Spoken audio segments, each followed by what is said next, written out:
തൃക്കാരിയൂർ മഹാദേവ ക്ഷേത്രത്തിൽ തിരുവുത്സവത്തിന് മുന്നോടിയായി നടത്തപ്പെടുന്ന സപ്താഹ യജ്ഞത്തിന് തുടക്കം.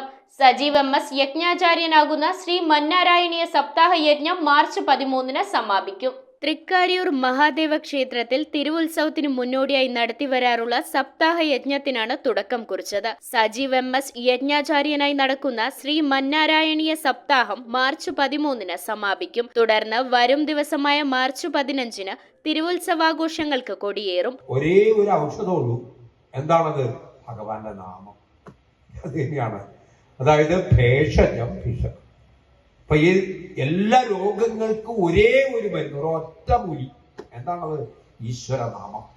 അതുകൊണ്ട് എപ്പോഴും ആ തിരുനാമം ജപിച്ചുകൊണ്ട് നടക്കാൻ, അവിടത്തെ ദിവ്യ കഥകളെ കേട്ടും കീർത്തിച്ചും വിചാരം ചെയ്തുകൊണ്ടും സഞ്ചരിക്കാൻ എന്റെ ഇന്ദ്രിയങ്ങൾക്ക് എനിക്ക് ഭക്തി വളർത്തണേ, ഇന്ദ്രിയങ്ങൾക്ക് അതിന് തോന്നണേ, നാവിന് നാമം ജപിക്കാൻ തോന്നണേ.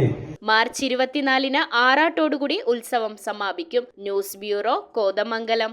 റിങ്ങുകൾ 1 ഗ്രാമിൽ തുടങ്ങുന്ന മാലകൾ, നെക്ലസുകൾ 9,000 രൂപ മുതൽ ഡയമണ്ട് നെക്ലസുകൾ 1 ലക്ഷം മുതൽ ആരംഭിക്കുന്ന വെഡിംഗ് സെറ്റുകൾ.